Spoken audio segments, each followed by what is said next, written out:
Okay, seems to be working now. What was I saying? My name's Anthony Horvath. I'm the host of the Gutencast, and I am here tonight with Dr. Bernard Bull. I'll bring him in here in just a minute. Um, Thank you, Wolf Smasher. You didn't think it was too creepy, the whole "I'm here to pump you up" thing. I hope, right? Um, anyway, it's a little bit convoluted here for me tonight because I'm monitoring both YouTube and Rumble. I'm trying to diversify, so on and so forth. We can talk about that some other time. What we're going to talk about tonight is, a lot of things probably. The history of the YMCA and its connection potentially to um, professional sports, the development here in the United States, the connection to that. Um, I have as my guest Dr. Bernard Bull. I'm not sure that I said that because I had my microphone off before. Who is the president of Concordia University, Nebraska? He posted a really interesting post to his Facebook about this, and he tied it into why his college has an interest in sports as part of one of the things that's important to it. Have always been important to me as well. Uh, it's kind of strange when I was in going into ninth grade. I hit 5 foot for the first time, and I remember how much I weighed. I weighed 87 pounds, and you're not going to believe this, but my goal was to be on the basketball team. Uh, I kid you not, and I think I could have done it. I was a scrapper, and I ended up losing the last spot on the team to some guy who's maybe only an inch taller, but yeah, okay, his ball handling skills were a little bit better, but I was a scrapper, and I was talked into joining the wrestling team, and I should say more like coerced into joining the wrestling team, and I've never looked back. Really, the 88 pounds and 5 foot is okay for wrestlers, not so great for basketball players. And as time went on, I had pretty good success with in the wrestling thing. I ended up going to state a few times, and then in college, I qualified for nationals, though I did not go.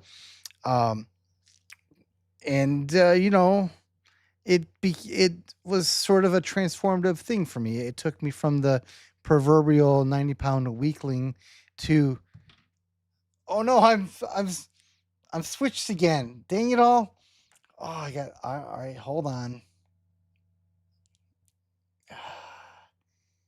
I gotta flip me horizontally here. I'm the man, the myth, and the legend. Come on now. Flip horizontal. There we go. Yeah, transform me from the 90-pound weakling to the man. There we go. The myth and the legend. You can't read the rest of the shirt. So let's see here. In the chat already, OJ Wolf Smasher is like a 90-pound weight class. Is the 90-pound weight class you could have dominated? True story. I did not dominate it. Do you mean now? Yeah, I could dominate the 90-pound weight class right now, although they might wear me out. Look, keep me moving. I better get a hold of them in 30 seconds, then they're toast. But after that, they might trip me. Anyway, so the point is, where I was going with all that is, I definitely can see how athletics is something not to be dismissed as a faith formation thing, as a person formation thing, like your personality, your soul. There's adversities. You have to rise above um, your own weaknesses, and hopefully sometimes you have successes. And when you do that, one of the things that was distinct about wrestling is there's really no way you could ever blame the other guy. So, like, if you're on the basketball team and there's 1 second left and your teammate throws up a brick, you can blame him for the rest of your life. But in wrestling, you don't have that. But I'm sure that even in basketball and other sports too, there's still going to always be this sense of, well, okay, what could I have done to have done things better? Like, um, and there are things that happen that are outside of your control, and you have to learn how to manage that, and that's also a good preparation for life, because there sure is an awful lot of things that happen outside of your control, and you just pursue excellence, and no one can stop you from pursuing excellence. Not really. It's your own personal decision about whether or not you're going to do it, and usually you're going to get good results from that if you put in the time and the effort. So, I'm a strong believer in the importance of athletics in a variety of ways, and that's why I found the whole thing about the YMCA and how it was sort of an inspiration for some of the development of some of our professional sports over like 100 years, to be very interesting. Now, I feel like I should warn you that we're going to start with that, but I have a very strong suspicion we're not going to end with that, because one of the things that also, when I read Dr. Bull's post, it made me think about how the YMCA is not really so much on the C part anymore. Um, and I've long observed, ostensibly Christian organizations, or ones that started as explicitly Christian, that sort of drifted away. And I'm going to get Dr. Bull's thoughts on why he thinks that happens, if he's observed some of the same things, talk about what we think might be the cause and the solution to that. And since he is the president of a Christian institution, interested in preserving the Christian identity of that institution, I think he's a appropriate person to talk to about this. So, without further ado, let's bring in Dr. Bull. There he is. Speak, sir. Hey, how's it going? How you doing tonight? Doing all right, and you? Good.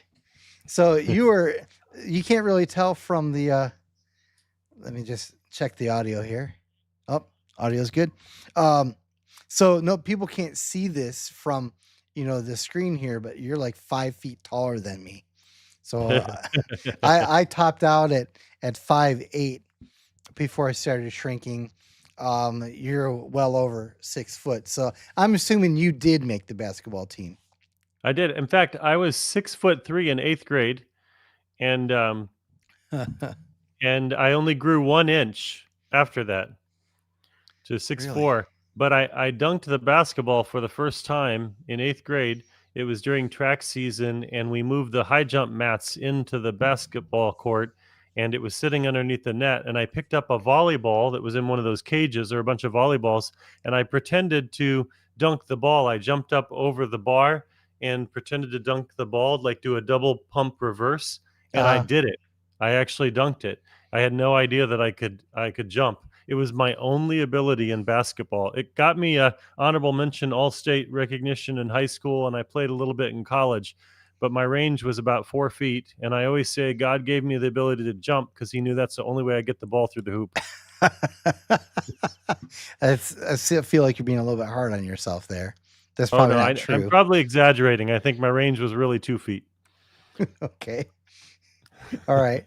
So can you dunk still? No, the last time I dunked, so I'm 50 something, 54-ish, and last time I dunked was I was 45 years old. I think it was my last marathon. I was in marathon training. I had no um I couldn't move left or right, no lateral movement, but I had enough strength from doing my training that I could stand under the hoop and do a two-handed like dunk, just standing still. And that's the last time I dunked a ball. I think I pulled a calf muscle when I did it. You learned your lesson. Yeah, that would be like me trying to do a souffle right now. uh, which was a Well, lot of I can fun when I I can could do a do it. souffle really well. Yeah, I bet I you can eat can. 6 or 7 of those. Yeah. So, why don't we start out with summarizing? You can go ahead and however you want to synthesize and deliver that blog post or the Facebook Yeah, post. sure. So, the way that this journey starts, and you've known me long enough that I get really intrigued by a topic, and then I kind of go down rabbit holes. I explore different themes. I really pride myself in when I'm trying to understand a topic. I want to go to the sources that most people don't read. So I don't Mhm. want to just watch the YouTube videos or read the blog posts, but I want to try to find the primary sources that I can. I want to find maybe some scholars out there who wrote something really great and they published it and only 4 people have read it. I want to be one of those 4 people. um, I try to look in old newspaper articles. I go to the archives of different organizations, the Smithsonian, or or in this case there's a college that was tied to the formation of the YMCA, and they have an archive. The YMCA has an archive. And so I ended up really getting intrigued with this question about how did athletics and how did sport develop in the Americas? Like how did it grow? And obviously, it comes from structured play that's been a part of every civilization that we have, you know, that we have a record of across the world. There's never been a culture that didn't have games and play in it in some form, even if it's just kind of conversation games or the use of riddles or other things like that. So I've been on this journey exploring structured play and games and game design, and then looking at games in the form of sports for a good maybe 6 months or so. And most evenings I'm reading something new. I'm always collecting different things. And so more recently, I've gotten interested. There was a shift at my university, and athletics now reports directly to me, and as the president, and I'm also I have an unusual role as university president, where I also have a role as professor of interdisciplinary studies, and I've recently requested that the on my board give me an additional appointment as director of academic ventures, where I actually can personally launch and lead academic programs and initiatives. And I'm really interested in creating some academic journeys, even if they're continuing ed, non-credit, credit bearing, that are really valuable, that can be a blessing and a benefit to people, and do things that others aren't really doing in society. So all of that to say, it led me down this rabbit hole, and I started getting on this track. I started, following the scent of the YMCA, and came across the story of the YMCA that's generally well known, or somewhat known, that in about 1844 the YMCA was first formed in London, and it was created because it was a part of the Industrial Revolution. So as the Industrial Revolution emerged and a lot of factory jobs and related industrialized jobs were being found in the cities, they had these men and women were moving to the cities for these jobs, but they were really displaced from their prior culture and life, like the family life, the kind of life that would exist in a rural community, really tight knit communities, the relationships that exist in those kinds of communities. All of that had been kind of torn away from their lives whenever they moved to the cities for these jobs in many cases,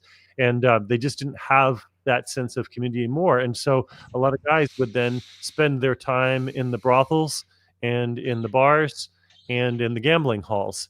And some of the Christian leaders at the time were thinking, okay, some of that is really leading them in an unhealthy direction, and we want to try to provide something that's better for them. And they saw an opportunity, so they created the Young Men's Christian Association that involved wholesome recreational activities. And within the context of that, it was a chance to teach virtue, to teach character, to teach, what it is to embrace a kind of a noble, a noble disposition in your life. And they also used it as an opportunity to point them to the gospel as Christians, to share the gospel of Jesus Christ with them.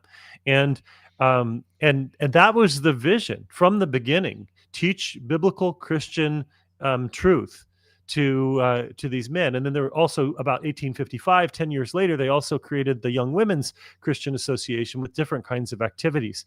So then it wasn't that long before the YMCA and YWCA found their way across the pond into the United States, and it served a similar purpose with that same original origin story, same original mission, and served that purpose. And in the context of the U.S., they started creating new recreational activities for people. So in about 1891, the one that people are most familiar with is Dr. Naismith, although I find it really interesting that they always call him Dr. Naismith, but he was actually Reverend Dr. Naismith. They seem to leave out the Reverend part in a lot of the stories. And he did get ordained a little bit later, a Presbyterian. And so he came up with this game that could be done inside in the gymnasium, where he put up these two baskets, and there was a ball, and you can kind of figure out where that goes to what eventually turned into basketball. I think it had like 13 basic rules and two baskets and a ball, and that was about it.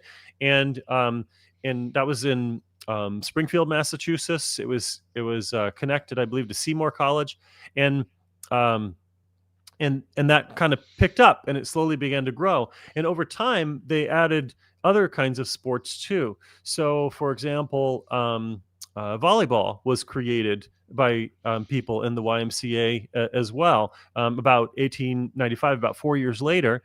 And it was drawn from a combination of sports like tennis and baseball and handball and basketball, kind of all merged together. It was a sort of hybrid sport, and it was intended to be a little bit less strenuous than some of these other sports for some of the older individuals. Of course, it's evolved into something that is, people in peak performance. They certainly, I don't think they would like me calling it sort of a leisurely, weaker Right. sport. It definitely is not. It's certainly incredible athletes that are competing in that. And then also, even another sport that was emerged out of the YMCA was softball. It wasn't actually created for women. Many people think like baseball and softball, at least on the high school and collegiate competition, although softball leagues and church leagues and community leagues for men and women has been going on for a long time.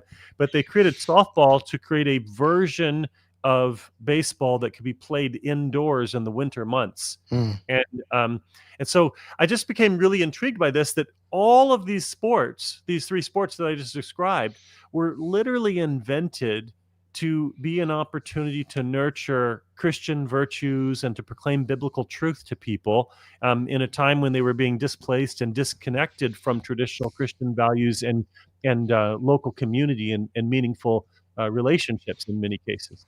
And it was a really beautiful mission to, when I think about it. And there are other sports that don't have the same origin. Baseball emerged more, it came, the best I can tell, and I don't have really great source from this, is baseball was eventually a sport that emerged from a lot of the stick and ball sports that go all the way back much further in Europe. And there are many different versions of it. Different immigrants from different parts of Europe had different stick and ball sports that go back really far. But baseball at some point was kind of formalized, and they developed these club teams. And that was really true across the United States, where most towns would have a team, or many towns would have a team, and they'd travel around and compete. And from that emerged sort of professional leagues later, and sort of higher levels of leagues. And football was one that was, as best I can tell, kind of emerged from rugby and maybe some related sports.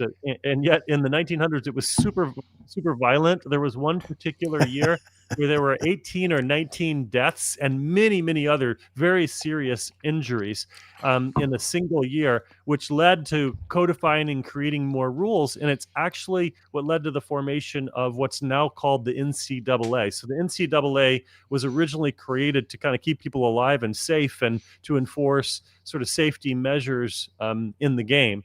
And now, interestingly enough, while that wasn't created, the YMCA would take these sports that were created elsewhere, like baseball and football and others, and they'd incorporate it into their mission as a way to incorporate these activities. And within the context of sport, they were teaching these virtues. There was this concept in the 1800s that was written about in several places that was called muscular Christianity.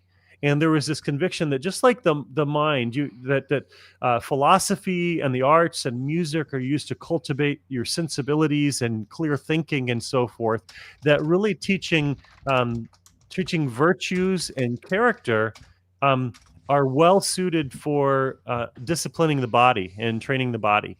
And Mhm. and there was this connection between physical discipline and sort of the character and the virtue that comes out of it. And I just became really intrigued by this. It's a fascinating journey. And of course, as we see it today, those sports have taken off in a life of their own. We go to different parts of the country, and you go to Texas football, even on the high school level, the stadiums and some Texas towns are more massive than you'll find at many colleges and universities. Mhm. Um, and it's taking on this kind of huge level where in some situations the purpose, the thing that's being elevated, is no longer kind of character formation, teamwork development, and how you carry yourself in victory and defeat, but now it becomes more about glory and victory at all costs. And I'm not saying that that's the case everywhere. Of course, we see really wonderful virtues being expressed in modern athletics too. And being at a Christian university, that's what we aspire to do, is to create a kind of athletic experience that doesn't separate itself from these sort of early visions of leveraging athletics as a place to build community and teamwork and positive relationships and nurturing virtues and also proclaiming biblical truth. I mean, we still have that purpose in a collegiate athletic program like what we have at our university, but that's obviously far less commonplace today. I'll just stop, maybe see if you have anything you want to follow up on with all that good stuff. Oh, well, lots of thoughts that come to my mind. So one of the thoughts is, I'm wondering, have you ever given any thought to the role that the rise of organized athletics may have had in taming the wild beast of masculinity from the point of view of, you know, men like to fight, right? And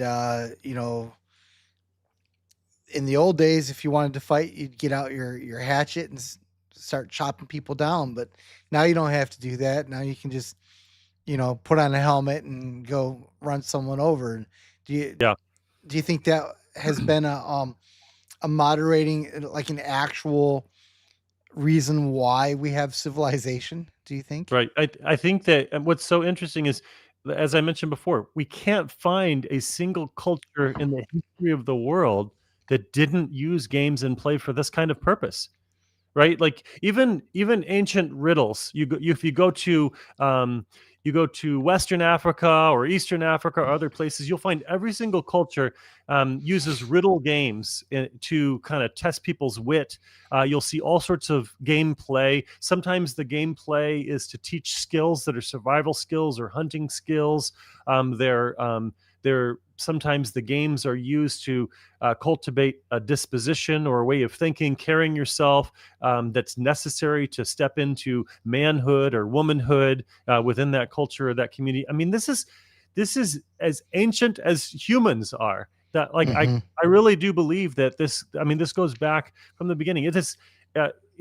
I believe that it's probably one of the most fundamental forms of teaching and learning that we have in civilized culture throughout the world, and in substantial cultures throughout the world. So the idea that somehow we um, we repurpose it for something other than that original intent. I mean, that's always going to happen. Things are going to get repurposed, but yeah, I mean, the idea of a traditional school environment where the majority of the time you're just sort of sitting in desks in rows, and the most movement you get is to raise your hand or something like that. Yeah. I'm just not convinced that we were designed for that kind of a learning environment. That physical movement, physical activity. I don't think people can actually be healthy. Um, Even like mentally healthy and intellectually healthy, and not let alone physically healthy, without having those kinds of chances for practice, those outlets. It's a chance to learn how to interact with people. You learn humility and defeat, right? You learn how to Hmm. carry yourself with humility and victory. Yeah, I mean, I have thought about that a lot, and I'm really grateful for my experiences with athletics, like playing basketball, and uh, was probably the most formative leadership development experience that I've had in my life.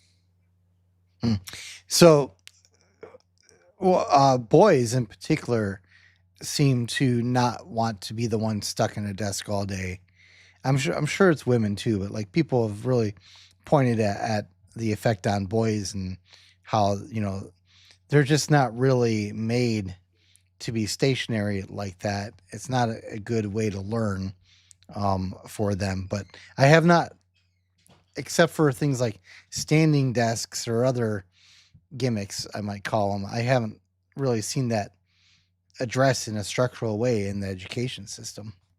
Yeah, I mean, you know my background. I've studied every model of modern education that I can find, and I've been to hundreds of schools and conducted thousands of interviews. So I have been to the schools that have sought different options. I was out in Vermont, and I was president of a college in Vermont for a while, and there were schools where the whole classroom was out in the woods all day Mm, long. They mm, were playing games, and they were exploring, and they were experimenting, and they were learning along the way. And then every so often they'd sit in a field in a circle and talk about something for maybe 20 or 30 minutes. And then they were off and out and about, and they were able to build an entire curriculum about around something like that, and get into, and then they'd have kind of deep talks. Sometimes those circles would last longer as they'd get into it, but it was really like those sort of sit and get times were usually just preparation for the real activities, or debriefing and reflection from the other movement kinds of activities. So I have seen some examples of that. And even if we go back in ancient history, we see lots of examples. That's why apprenticeship models of learning mhm. have shown up all over the country. Mentoring and modeling that happens, that's passed on generationally, not even just from parents, but from other people in the local community. Um, like I do see those are the practices. I think where we've fallen short, though, is that we've kind of the classroom can be a valuable place for some learning, but um, I would contend that it should just be the launch pad. It should just be that place to introduce or maybe reflect or debrief, and then you use the other spaces. Yeah, so I think the problem is the practical dilemma of if you have 100 kids during the day that are yours to deal with. I mean, just it's the like the old principle: a fleet is only as fast as its slowest ship. You know, so even if you could do really interesting, provocative things with like 5 kids, you can't do those with 100 or 500 kids. And so the tendency is just to revert to that classroom setting of where it's controlled, quiet, and teacher delivery, some worksheets, just because how else do you how else does a teacher survive? How else does a administration run a school Right. without it Well, I think getting part of it burned though is down? that's part of how we set up the game of schools. If you change the Yeah. rules, I think we could see something really different. And when you go to other schools that have changed the rules, they do it differently. Like there was a friend of mine who started a school based upon sort of libertarian values down in Texas. It's called Acton Academy. Um, the principal there, they use no letter grades.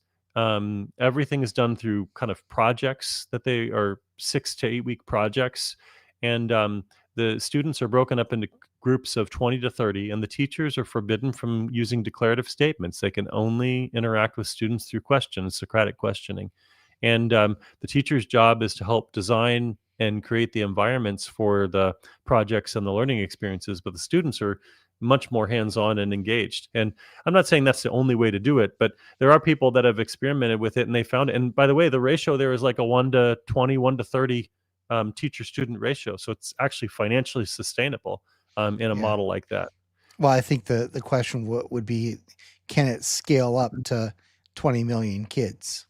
Yeah, right. Well, I mean, the thing is we haven't. I mean, we've tried it, and I mean, if you, I haven't actually kind of done the math before, but I think if you look at the student faculty ratio at a lot of places, I think it would be potentially possible. Of course, there are students that are going to have additional needs, and so there'd be other support staff and the like that can help support and supplement and their expenses associated. But I don't know what the average cost is nationally, but um, I know that the cost of educating an elementary and high school student is going to probably range anywhere from fifteen to $20,000 a year for one Right. student. So Yeah. you figure that out and you say, okay, what's the average salary for a teacher? And even if it were $150,000 for one teacher, Right. that's a 1 to 10 ratio. Yeah. I mean, if we can handle some of the additional expenses and things like that, I mean, uh, it would seem to make sense to me that there is a financial means to accomplish that, at least in many cases. Well, you know me. I believe that the school system is essentially like a factory to churn out certain kinds of kids. I'm your ally in this, and I'm a little bit worried about taking you too far down this. This is like your bread and butter. We could end up completely in a different direction than we started. But so Yep. let me try to maybe refocus it. Um, again about boys. So one of the things that I noticed, I taught for 4 years, but then I was also basically a director for Christian education. And one thing that I noticed with the boys is that when I defeated those eighth graders in sports, it actually made them like me more. Like, there was a respect that came out of that, and it was almost like inevitable, like where it got to the point, like when I was not a classroom teacher, but like a director of Christian education, go out, play Frisbee or something, show them that the old man still got some moves, and at that time it would have been only like 30, right? So like, yeah, 30-year-old man still got some moves, man. We look old to you, but we're still spry. Uh, but I feel like, and I can't speak to the girls on this, but I feel like for boys that it's not just it is the athletic thing. It's the exertion of the physical body, but it's the whole matrix of the event itself that that creates something on its own, like a meta reality that binds those people together. That you just can't fake that. You just can't substitute it. You just have to get in there and do it, and you come out with camaraderie and other things too. That just again you can't buy those things. You just have Yeah. to participate. Yeah, absolutely. Well, I thought I'd get more of a response from you on that one. No, I mean, I experienced that so much in athletics. I was kind of an odd athlete because I actually liked practice more than competition in a way. Mm. Like my favorite part of athletics was sort of the challenging myself. I felt like I wanted to compete against myself the most, and and so I was really drawn to track and field and basketball. I really focused upon skills that I had full control over to develop. Like because I found out that I could dunk naturally when I was in eighth grade, I just set a goal and I did 100 dunks a day for like 7 years in a row. And because I was just going to capitalize upon the one strength and ability that I had, and then I try to leverage that in the sport. So for me, it was a little bit, well, the sport itself was really meaningful, and I learned a lot of life lessons in working with teams and failing to work with teams, and just the lessons from the coach. I had an amazing college basketball coach who would sort of stop us in the middle of practice to teach some life lesson. I remember, for example, one time he was talking about how he selects his starting five for the team, and he says, "What I do is I ask myself, if I were in the middle of a war, who are the five men that I'd want in the foxhole with me?" Mm. And that's who I pick for my starting five. Um, Mm. and and I mean that was a lesson taught to me in 1996, so almost 20 years ago.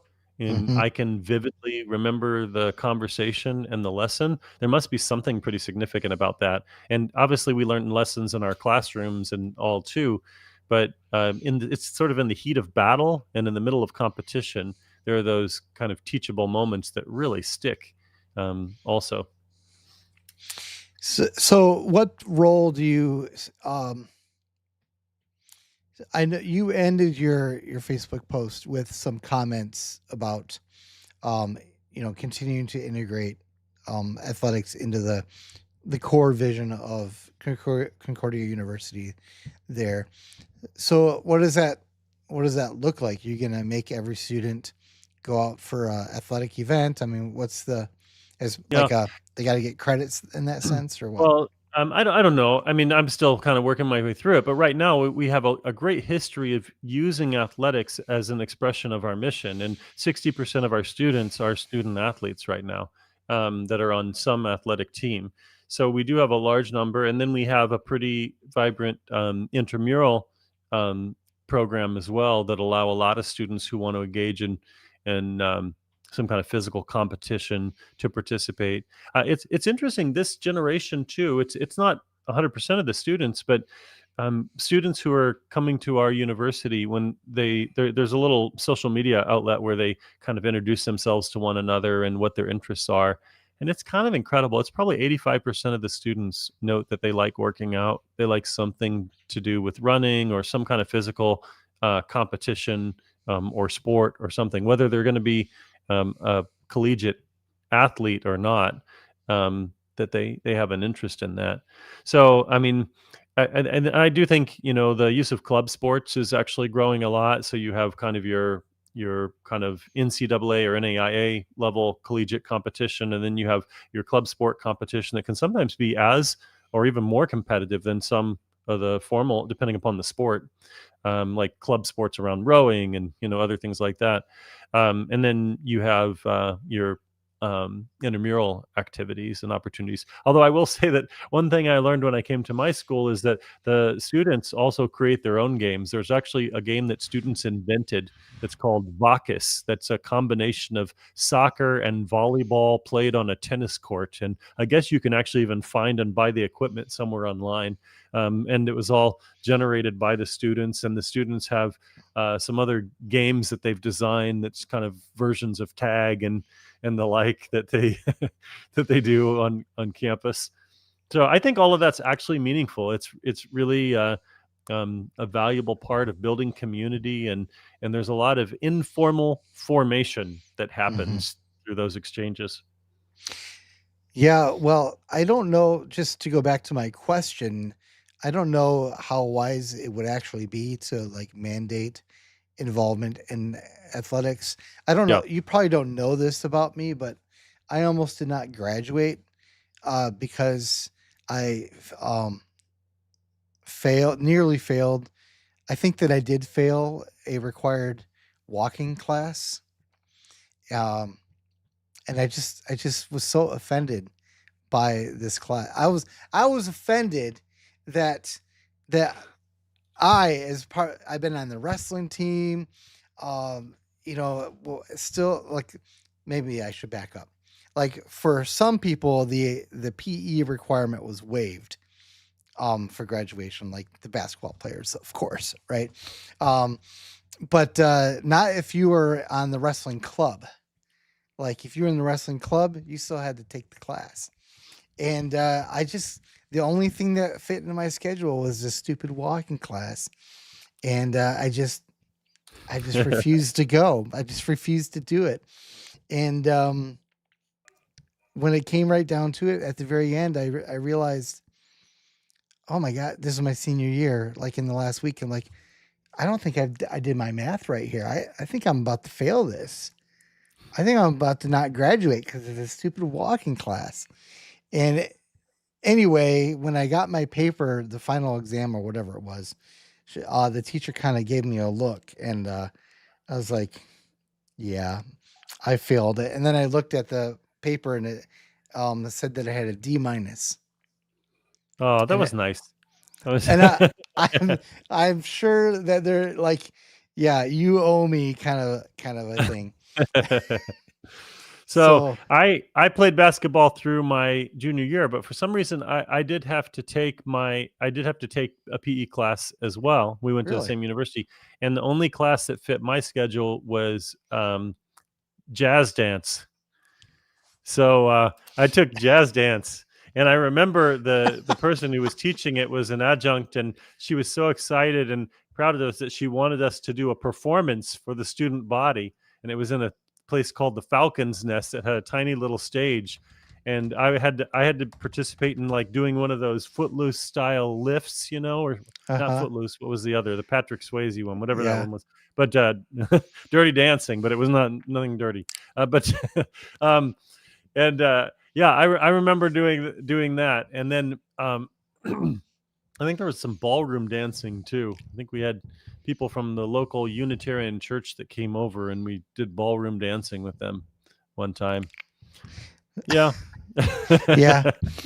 So one of the things that people have observed in high schools in Texas, for example, but in colleges too, that the athletics programs have a tendency to sort of take over and become the priority that drives, the whole purpose of that organization. Um, I don't know. I felt like in our mutual university that there was a desire or a willingness to do that with the football program, but they could never they couldn't pull it off. you know, but there were people there on the football team, not to knock them, but they're there only for the sports, right? That was the purpose. They didn't.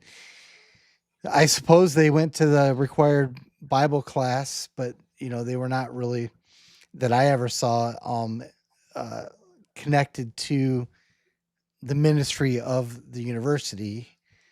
So like how do you avoid?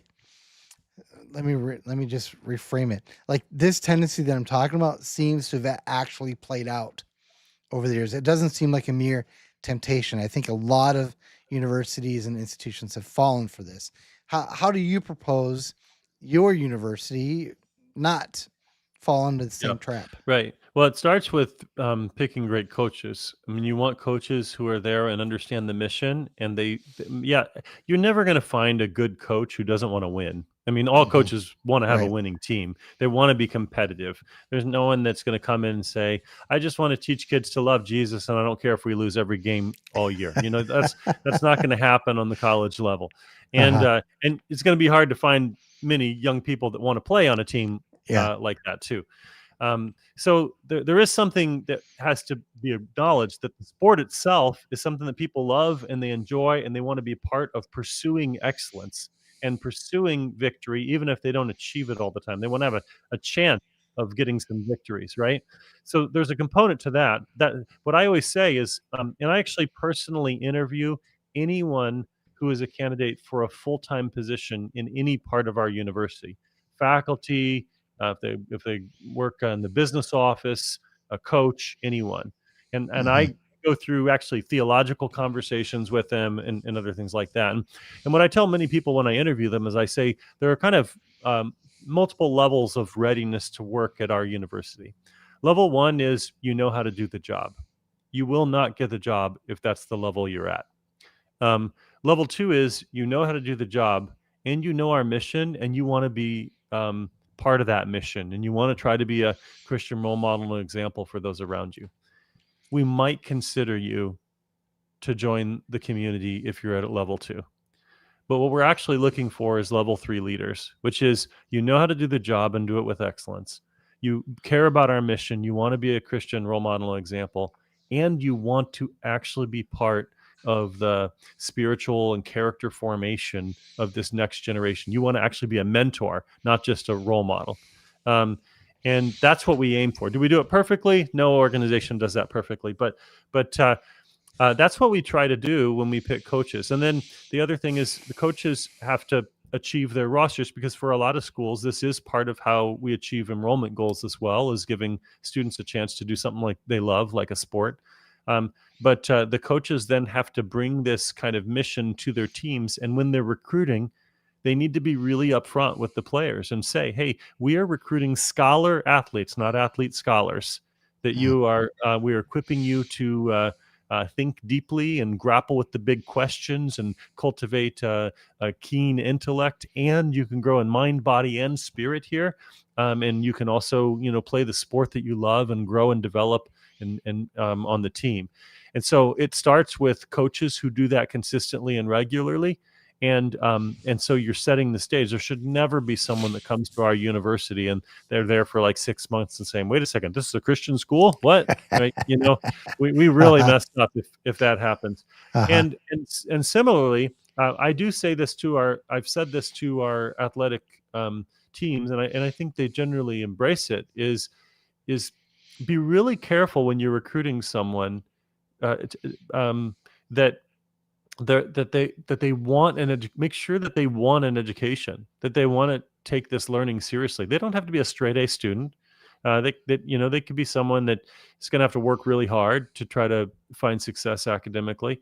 But uh, but I mean, if someone blows their knee out in their first week on an athletic team, my Hmm. hope is that they would not just transfer to another school or drop out, but they'd stick around and get a great education and be part of the community. And we have a pretty high athlete retention rate, even for athletes who don't necessarily stay on the team for 4 years.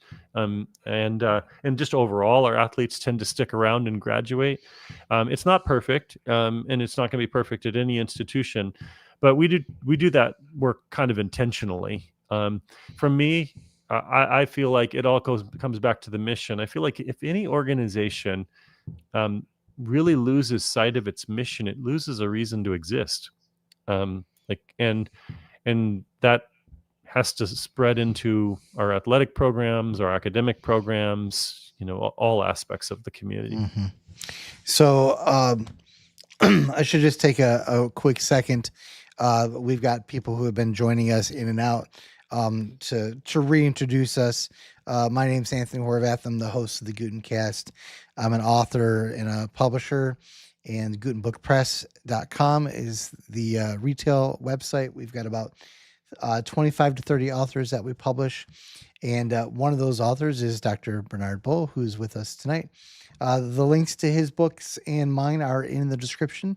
If you're watching on Rumble, welcome. If you're watching on YouTube, welcome. Make sure that you follow and all that stuff. I mean, you know what I want you to do. Just like, subscribe, share, tell all of your friends, dream about me at night. Not that much. So leave comments by all means. And if I can get away, um, I'm monitoring. I'm monitoring 4 screens right now.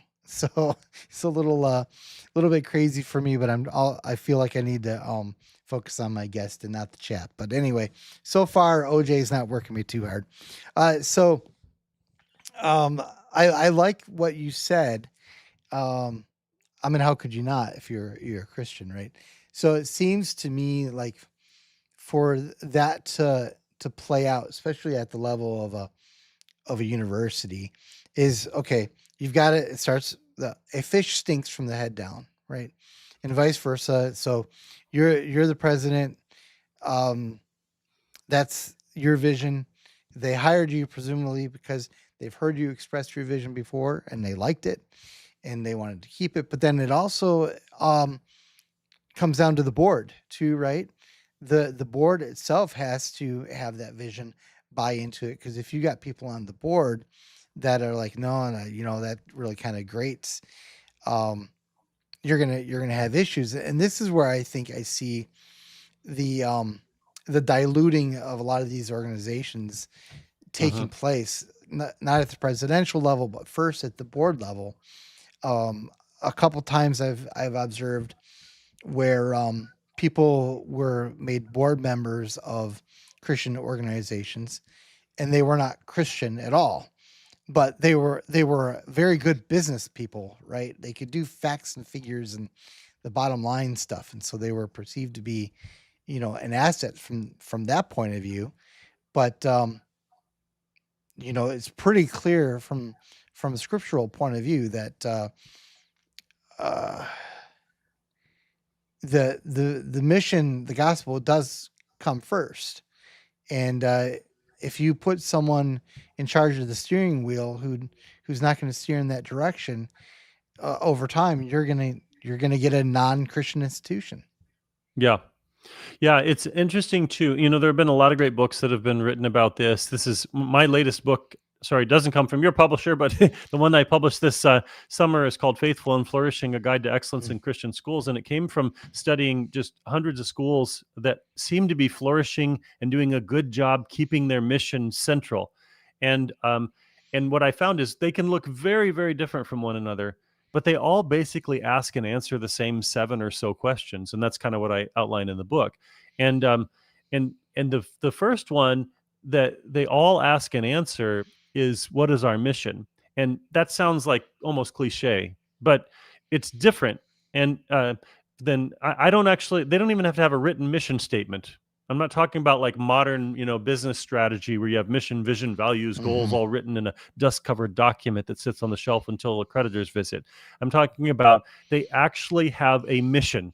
Like they know the mission that they're on. I tie it to like an origin story. They know the story of how the school came to be and why it came to be. And that story continues to have meaning for them. And they talk about it in different ways. It shows up in their vocabulary. They repeat it in different story forms over and over and over again to one another. And every time you see a really high impact, I would say not even a Christian school, like a high impact school that's faithful to its stated mission, whatever that stated mission is, that's internally consistent, that they do this. They know their origin story. They talk about it a lot, and they have storytelling about it regularly.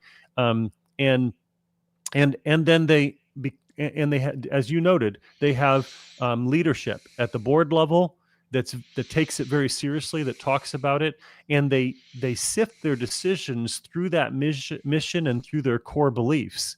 And I think when we see schools that start to drift, that engage in that kind of mission drift, I've seen it happen in multiple ways. I've seen it happen where they were really they were so strong in their mission that they maybe everybody was hired from the same Christian denomination, so they all had the exact same core beliefs and everything like that. And then over time, maybe their student body began to change, and they begin to take for granted their shared beliefs, and they didn't talk about them very much anymore. Like they stopped telling the stories, they stopped talking about it, and it just became kind of assumed. And they almost got offended, like you were telling them they weren't good enough if you talked about the mission and the beliefs more. Like I've seen this kind of mission drift happen. Many don't talk about that type of mission drift, but the mission drift actually starts to happen before there's a turnover of people. It starts to happen when people don't care about telling the story and talking about it and sifting things through that kind of core story. On the board level, on the president level, on the faculty level, on the coach level, on all of those levels. I will tell you that people, as a president, I've seen this so much that I probably drive people crazy how much I talk about the stories. Like people, if you ask people, they know the same 10 stories I'm going to tell over and over and over and over again. And I'll introduce people. And probably at the beginning of the year, I will start by saying, in 1894, a group of people gathered in Nebraska, and they want, and I'll start to tell this story. Everyone knows that I'm going to say that over and over again. And I think that matters, because the reality is there are 20 new people this year, and those 20 new people haven't heard the story that the people who have been here 2 decades have heard. Right. And we need to be in the habit of telling these stories and passing them on, and then sifting our decisions through it, and really challenging ourselves to be intentional. So the other form of mission drift that I've seen happen is that people chase excellence that's not combined with their mission. And this is where you see some of the elite colleges. This is how they've gone astray, like the Harvards, Yales, Princetons, others that had a really strong Christian root. they got, you get so enamored with getting the most brilliant scholar in the field or whatever it is, or Right. their credential is from a great place. And I've seen this in Christian universities where they hire someone because they're from this great prestigious university. And I'll tell you the truth, we hire amazing world-class faculty, and we have some with credentials from some of the top universities in the world. And that is not how they're going to get hired, though. Hmm. Like, I will choose someone with a master's degree who demonstrates the capacity to be world class, and they also are fully on board with our mission, over someone with 3 degrees from Harvard who doesn't get our mission any day. Like, there's no draw, there's no lure to, for me to pick the person with the Ivy League credential. All right, hold that thought. The screen is gonna move. I don't want you to become, frightened. There we go. So yeah, that what you just talked about, that draw of the a person from Harvard or whatnot, like this article, which the Kind of Fall, the Christian College, talks about, Yep. all the way back in 1975. Actually, there's a series of quotes in this article where people began seeing this happen with places like Harvard and whatnot, and it was very much a credibility thing in their minds. Like, we're not going to be taken serious unless we bring in these people in. Yeah. And it only meant in the long run the sacrifice of their mission for their quote credibility. Yeah, absolutely. So, what's interesting is the article that you just pulled up, the author of that, Birchall, is also the author of a famous book on the same topic. In my inauguration speech, when I became president at the university I'm at, Mm-hmm. a third of my speech was highlighting the key points from that article in his book. Okay.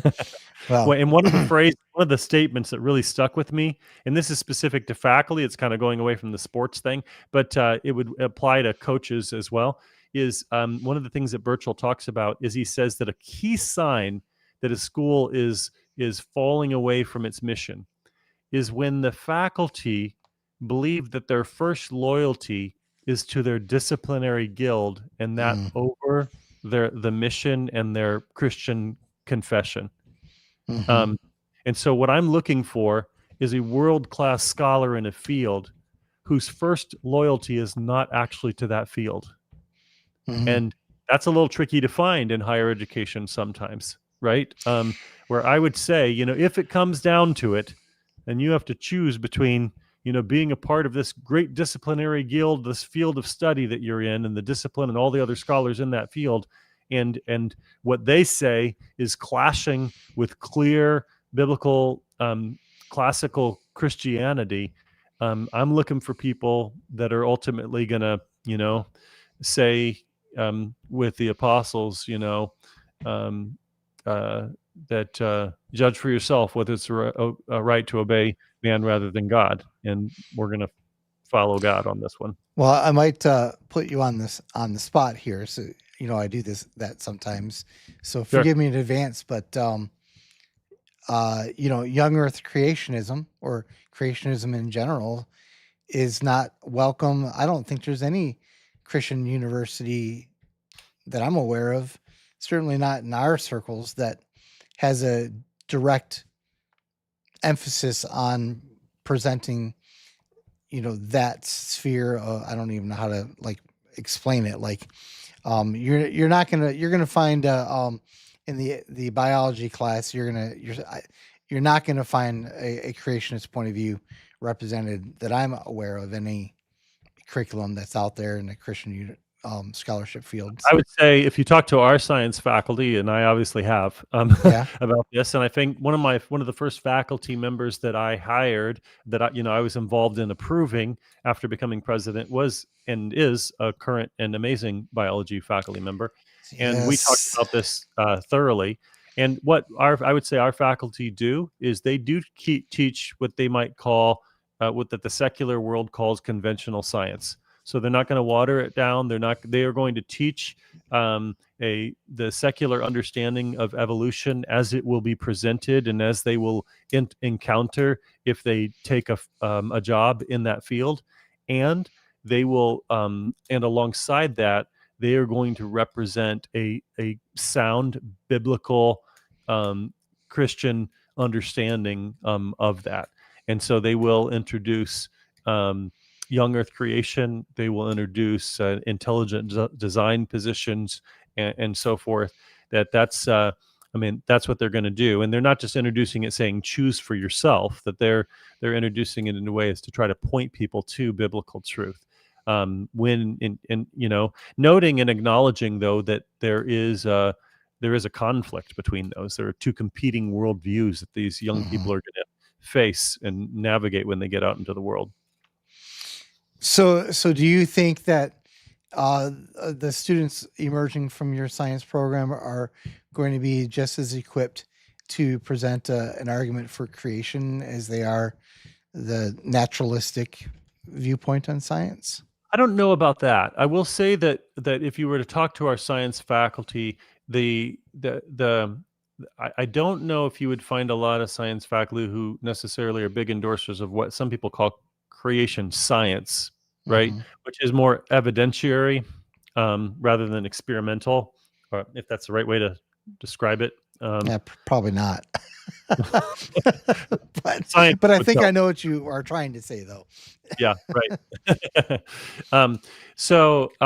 But I would say that it would be very, but I would say that I would be very disappointed if the young people graduated not having been well grounded in making a biblical defense for what the scriptures teach, literally, with regard to God creating the world and understanding that there's the scriptures don't state explicitly the exact number of years, but treating the book of Genesis as an historical account, that it's that what happened there is literal and not just figurative or poetic.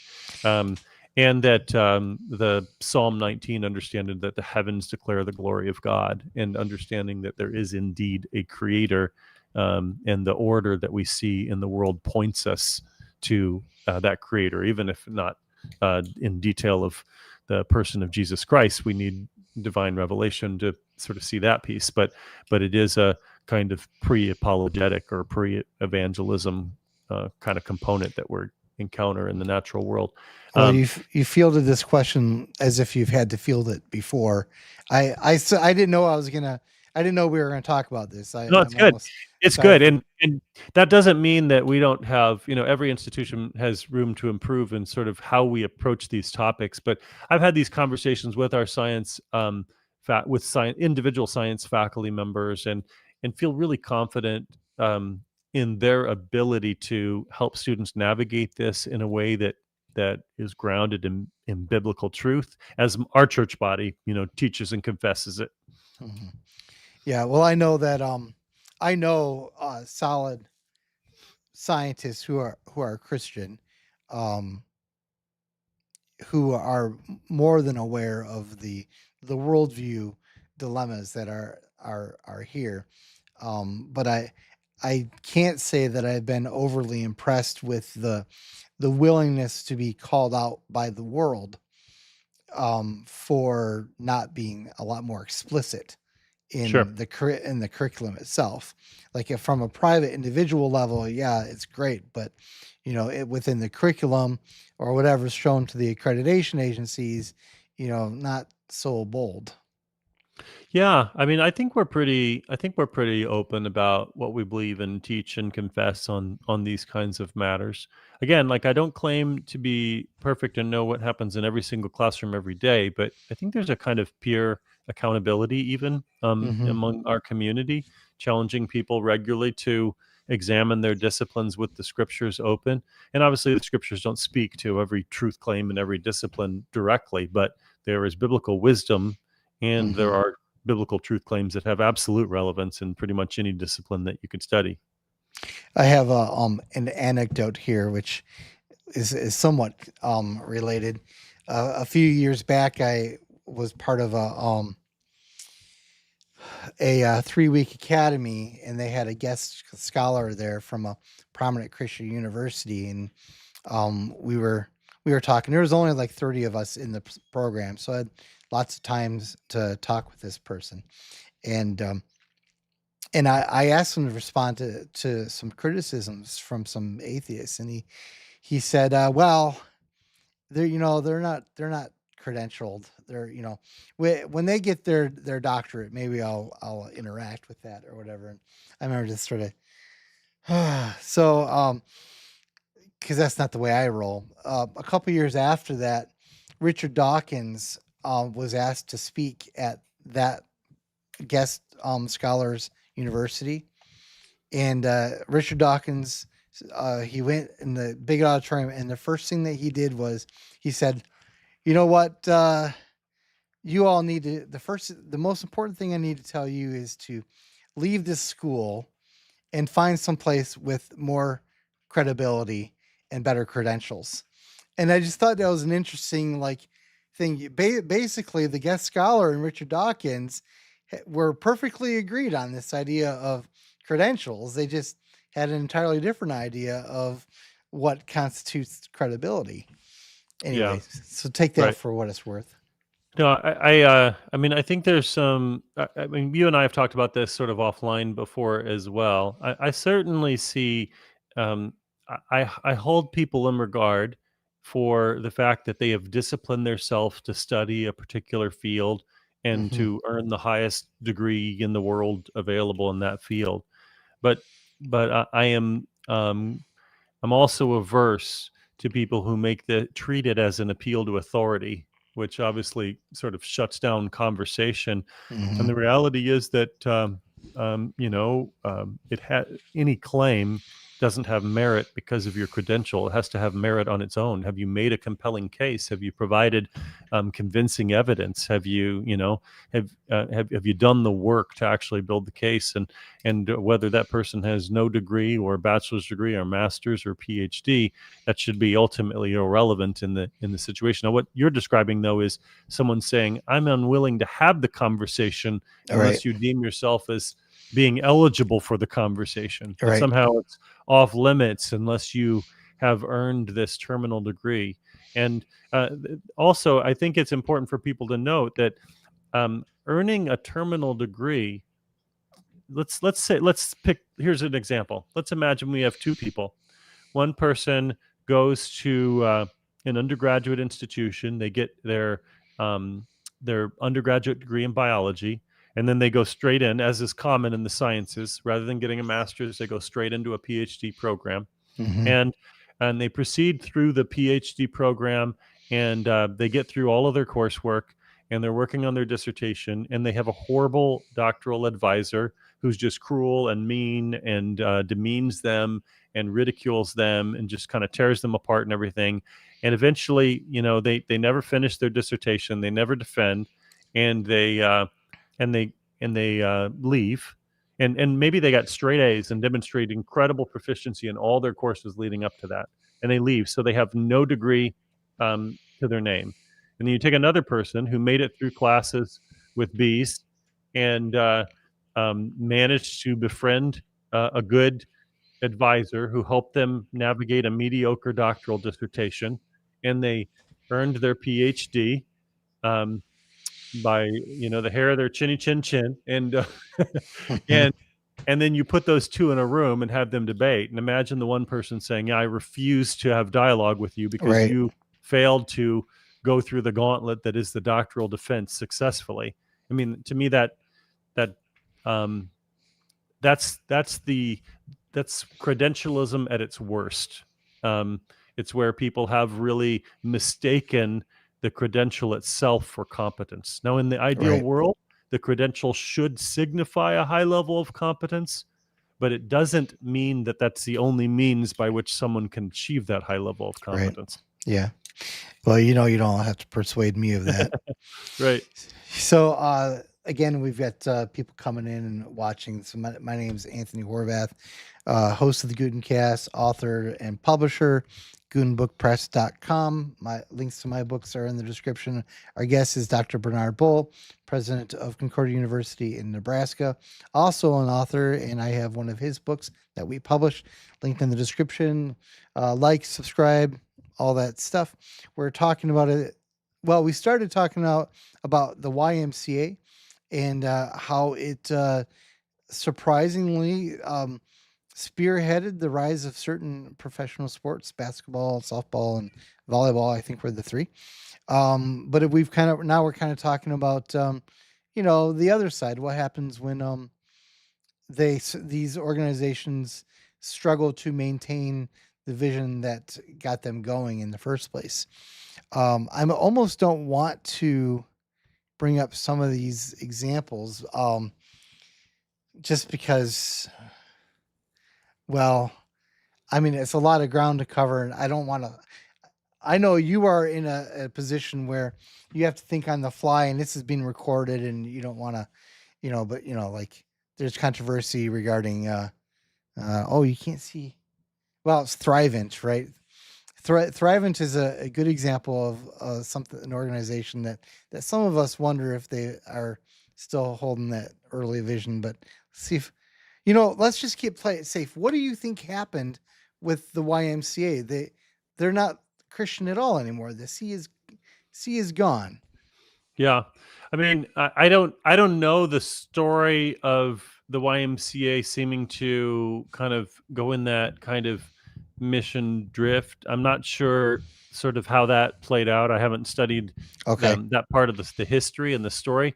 But I will say, there's a great book by a guy named Peter Greer that got a lot of attention a handful of years ago called Mission Drift. And he's kind of like the Birchall article that you brought up. He describes the kinds of things that typically lead to what you're describing with the YMCA, and it's some of the things we already talked about. He said, one of them is that there's a neglect of kind of the original mission, that people just don't really understand or value or talk about the original purpose. So it's really stopping the storytelling is where he says that it often begins.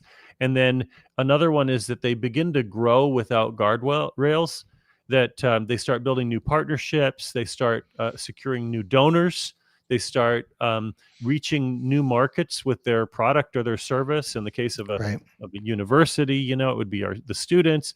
And the mission really just becomes subordinate to pragmatic matters of balancing the budget and surviving and keeping your doors open. And then, from there's usually leadership transitions. So you have some people who understood the mission really well. And then there is the lure of people who maybe have great credentials, the great accomplishments, but don't necessarily fit the mission. And, the mistake, I always get concerned with what I call missionary hiring, this idea that we're going to hire someone who's not on board with what we believe, but all of a sudden they're going to change their most fundamental beliefs about life, the meaning of life, God, human nature, all those things. Right. And then they're going to be, on board with that is an unrealistic expectation in many cases. Kind of a play on missionary dating. Yeah, right. Yeah. That's right. And then you start to see a softening of the mission language where people, they begin to redefine the mission language as intolerant or as old-fashioned, or they talk about it in more secular terminology. Like they might talk about spirituality, but they don't talk about distinct Christian theology.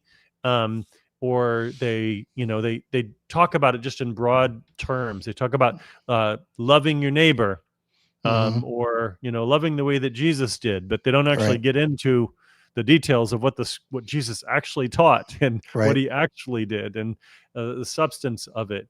And then you start to get more external pressures from people, sometimes donors, it could be other people, but these external pressures, it could even be accreditors and others that pressure you to structure your policies or your procedures or your programs or something in a certain way in order to appease them, in order to remain accredited or meet their standards or expectations.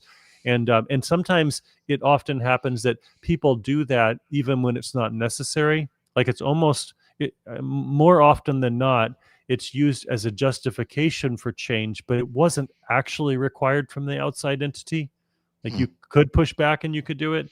Mhm. Um, and then just a failure to institutionalize their convictions, so their convictions become a pocket of fidelity. So it might stay in their theology classes and in their chapel, but then they figure as long as we have theology classes in chapel, we're good to go. And then Mhm. everything else around it, they allow it to kind of secularize, and then it finds its way even into the chapels and theology classes over time also.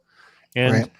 And that's kind of, I basically just summarized the whole book, mission drift. But um, but those are real things, and that's why I'm a huge advocate for regular prayer together, regular time in God's Word, growing in our faith together in a community.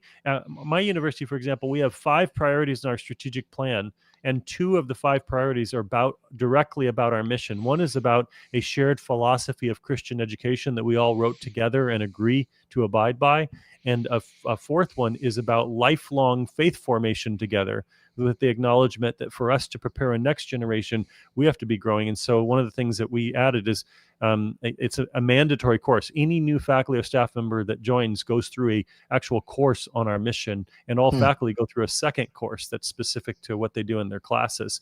And I feel like without that kind of actual intentionality, that it's bound to kind of diminish in its mission over time.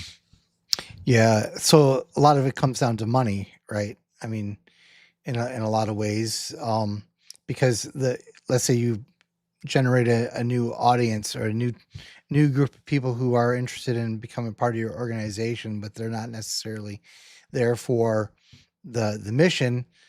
They're bringing dollars into it, and now that you've got those dollars, you don't want to lose them, and Yeah. you start getting pushback.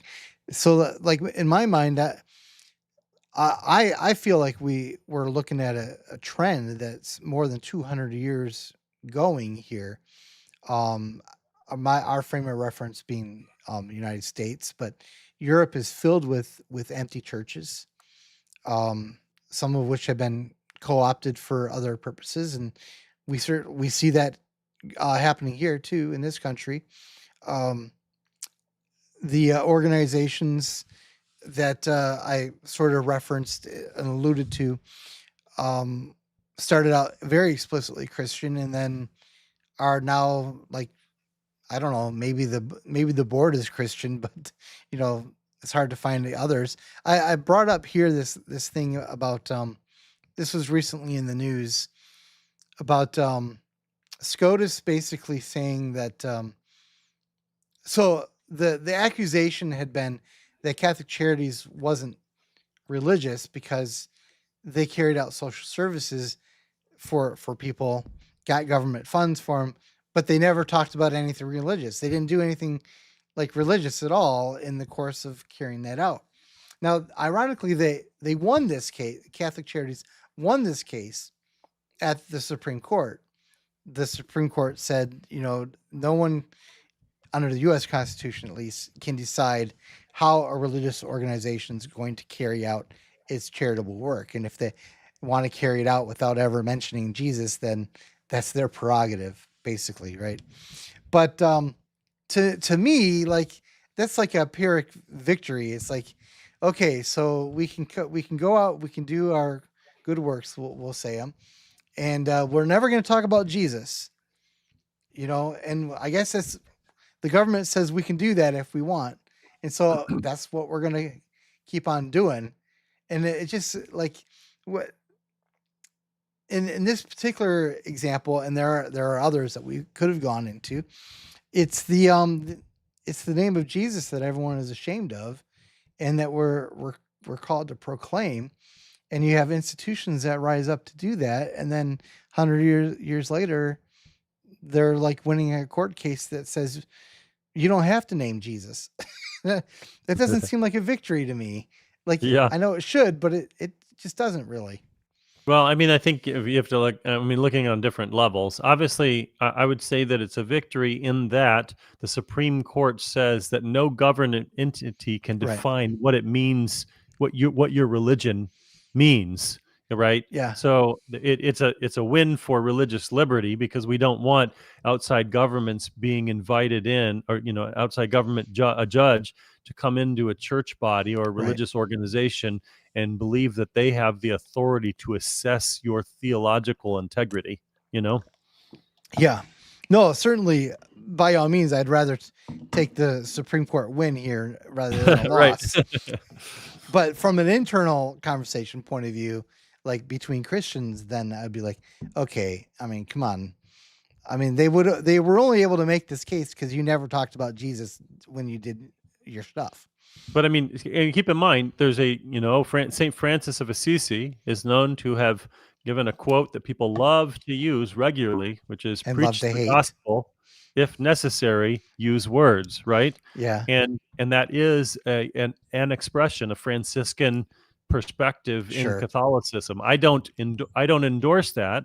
I believe that words and actions matter. Hmm. And it's Yeah, not that's a fair. it's not a either or and diminishing of the words. And we believe that the words have great power and matter, and that God even works through His word, directly as the primary means by which He, works in our lives. So I can't endorse that particular sort of Catholic theological position, but at least I'm encouraged by the fact that the Supreme Court says, well, hey, the Catholic Hmm. Church can define its own theology. Yeah, and to be fair, Catholic Charities has put their foot down on like um, putting kids, adopted kids, into same sex situations. They were even shut down before they were would be willing to do that. So it isn't like there is a complete lack of conviction. And you're right; they can make the case that legitimately that within their tradition, you know, this could be something that they do. And really, I'm using them because I didn't want to use the one closer to our own denomination, because there just wasn't enough time to get into it and do it justice, I think. So it's kind of a safe direction to take it to make to bring up the argument at least. Yeah. So we have a couple minutes left here. Um, I think that I should say that of course we know each other. We've known each other a long time. Um, I think that the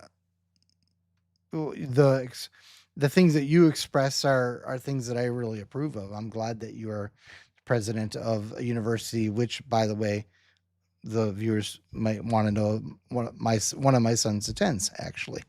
Um, well, I think one of the things that happens that we have not talked about is a lot of times it's the, um, the institution or organization is built around the person who is solid and doesn't make plans for how to maintain the vision when that person is gone Yeah. or dies. And so there's no plan for continuity in that. And the other side of it that I've heard is people will say, well, you got to be careful of, the founders sometimes just they're stuck in their ways. They got a vision and they'll never get off of it. So, like, how do you respond to the two sides of that coin No, to close I'm it a up? big fan. So I often say this. I don't know if I'm, how successful I am or not or whatever, but I actually believe in the importance of president proofing colleges, for example. Like Mm-hmm. the success and failure of an institution should not reside purely upon the president. I do think that it matters who is selected as a president, and presidents have a lot of authority and influence, and they can shift and sway an institution in many different directions. And it's a humbling kind of consideration to know that I'm not going to get it all right, but I do pray for the wisdom of Solomon and the courage and character of Daniel pretty much every day. And but I do think that that's why. I mean, you can, it's. I guess I don't know if I should equate it this way because people will sort of read political things into it, but say if you're the president of the United States, you have the ability to help influence who the judges are going to be for a very long time, Hmm. right? Yeah. Um, and a leader of an institution, I would say that one of my most important roles is vetting, reviewing, selecting, helping onboard and equip people who embrace our mission fully, proudly. They embrace what we believe, teach, and confess, and it really shows up in what they do and how they do it. And to try to cultivate a community where it's not me or one person who's trying to keep us on the straight and narrow, but it's all of us collectively holding one another accountable. And a healthy, mission minded Christian institution is one where the community actually doesn't really tolerate people that deviate from that. And I know that sounds bad. That's like intolerant, but Hmm. I mean it in the positive way. When I studied high impact organizations years ago, I looked at the traits of the leadership teams of these high impact organizations. And one of the things that I found was what I called a tough mindset.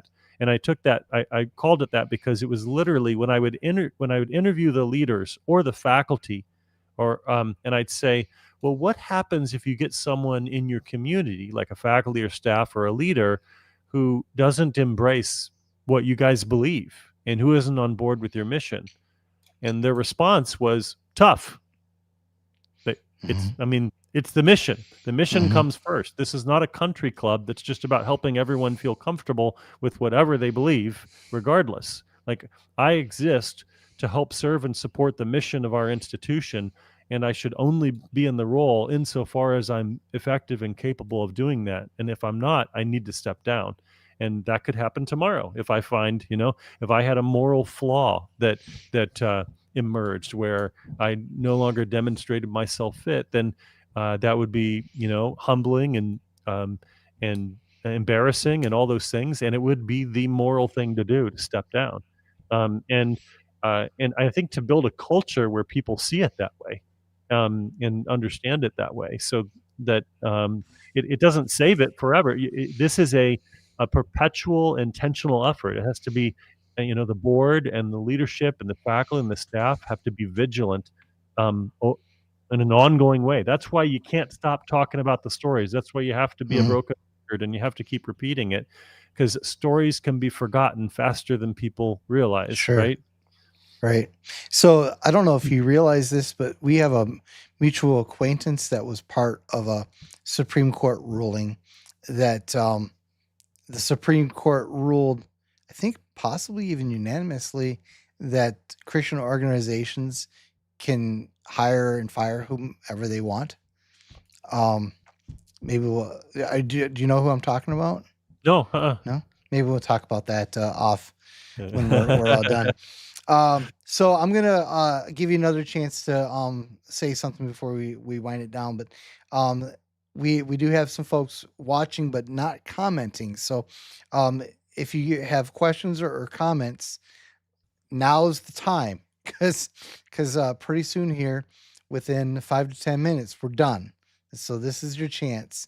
Um, One of the things that I wish we this idea of story, like one of the thoughts that came to my mind when you brought up story is how throughout all of history the stories are what have bound communities together.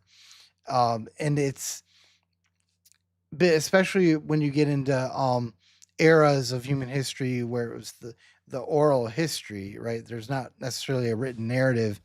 Like you were born, you got a little older, you sat around the fire listening to your elders tell the stories of where they came from and what was important to them, what happened to them, what made them who they are. You can go back to like the story of Abraham, right? And that's part of it's a fundamental story of the Jewish people, right? And whenever for thousands of years they had the story of the Passover, right? And it just it bound them together and it bound other communities together.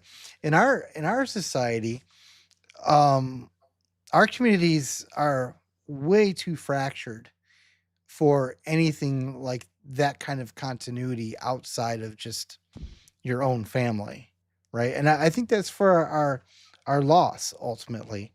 Um, I think you could have false stories or dangerously misleading stories, like narratives that are self-serving and not necessarily true, like we descended from the Norse gods or something, like that. But we resonate. Like, we are designed to resonate with these stories, and if we don't deliver those stories, people will get them somewhere else, Yeah. and they might be toxic stories.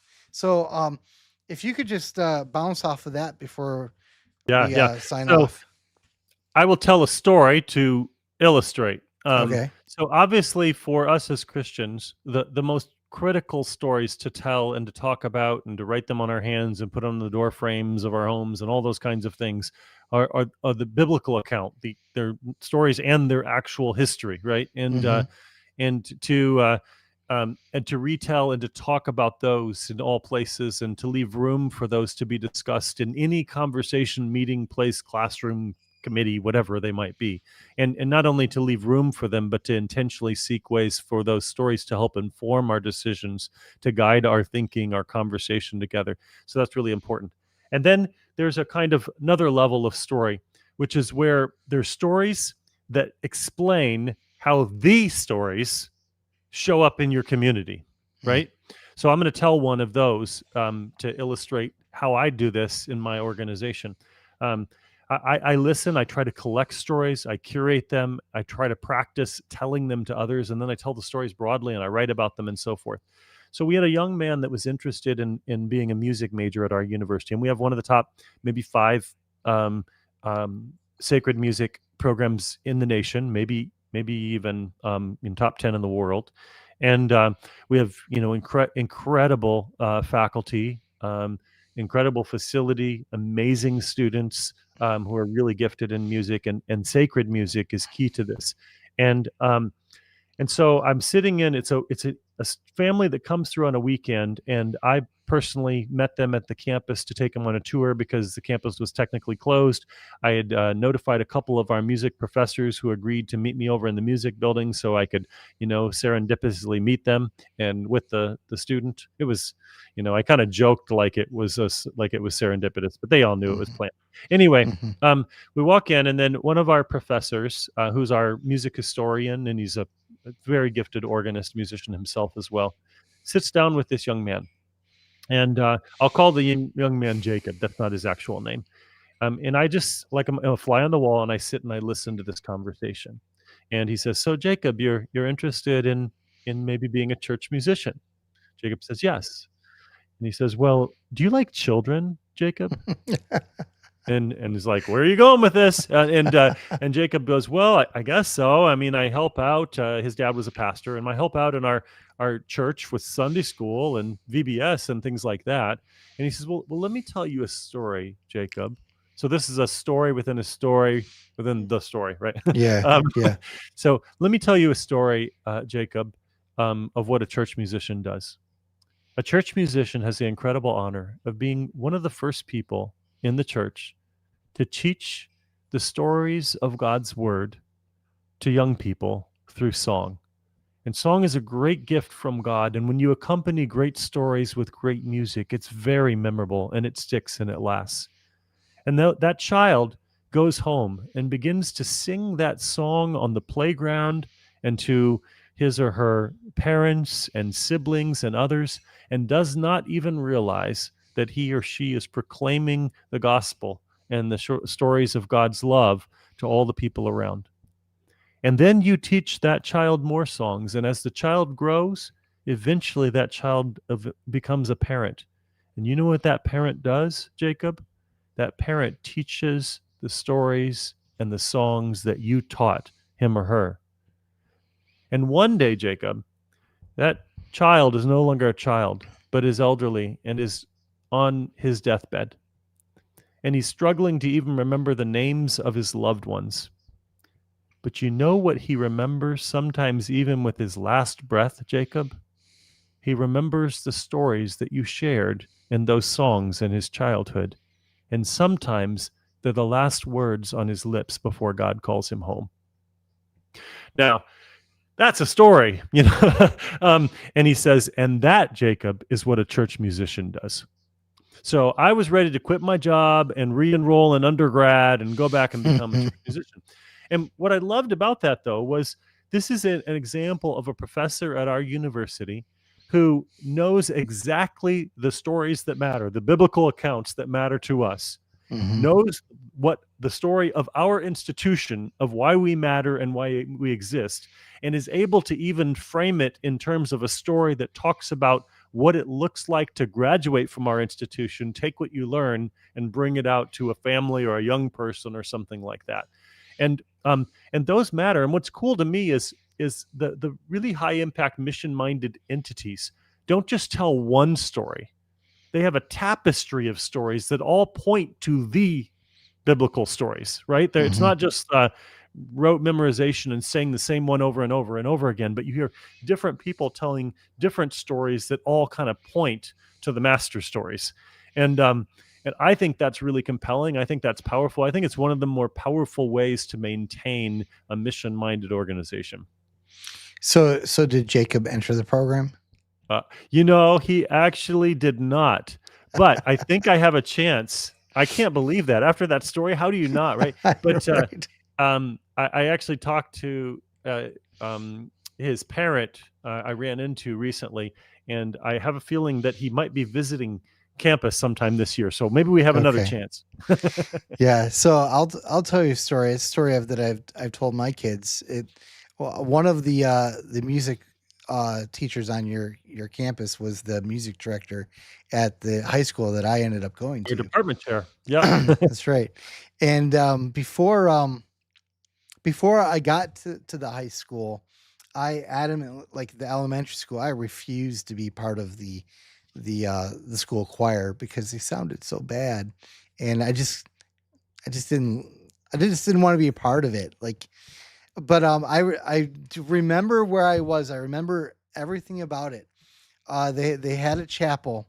It was pretty sure it was Christmas chapel, and this department chair you're referring to brought the high school choir over, and they were arranged in the front, and I was sitting in the front row of the church, and I heard something on that day that I had never heard before in my entire life. I don't know what the song was, but or the songs, but the beauty of that was like I didn't just hear it, like I was so close. I felt it in my bones, right? And that moment like shaped me in profound ways that you know like I can't even explain what stirred inside me but one of the things that came out of it was I want to be part of that. I didn't think that I had the skill from a vocal point of view, and I don't really. But he tricked me into being in the choir in high school there anyway. So I can at least follow a tune thanks to him. So well, Dr. Bull, any last words before we wrap Well, it I up think here? that was my story. Was my that was my grand Okay. finale. That was Yeah, that was and it was a good one. So if you just hold on for a minute while I switch screens and say goodbye to folks, and then I'll be sounds good. back with you.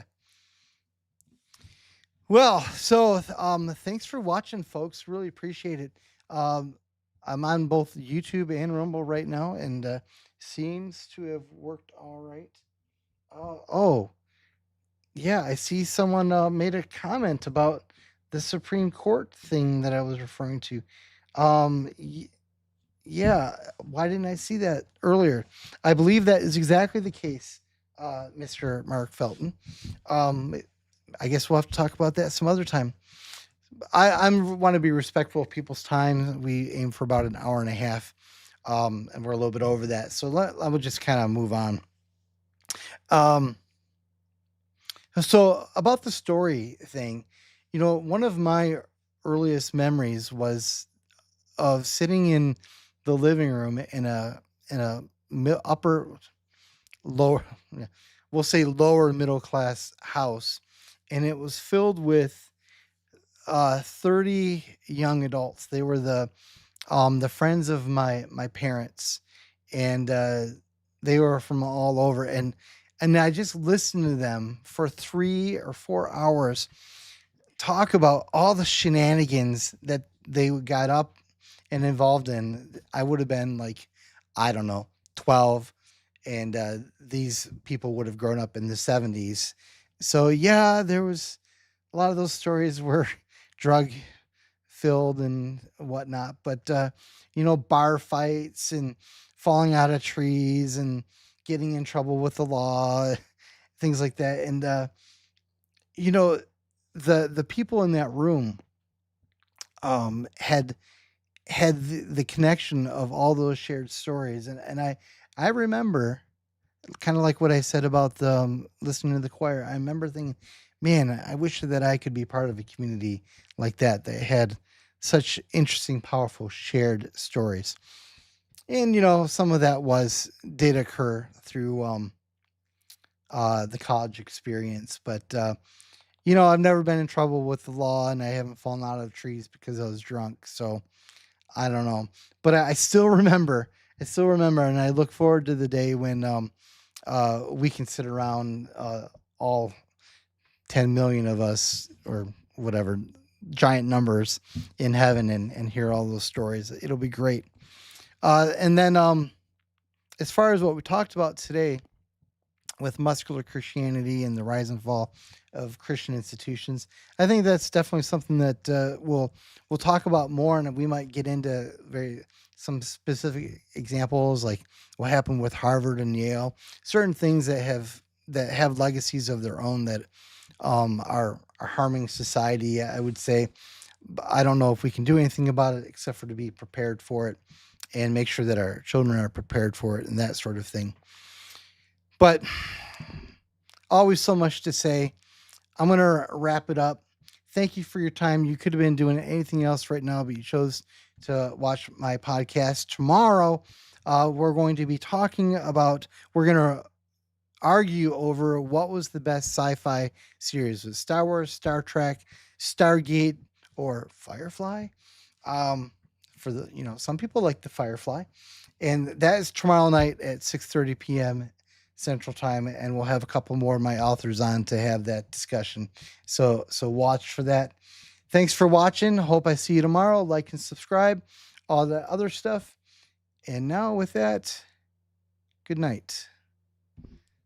And now I have to find the exit screen. I'll find it.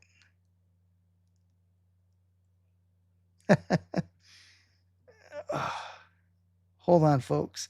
I might just go to a black screen. Oh, found it. Goodbye.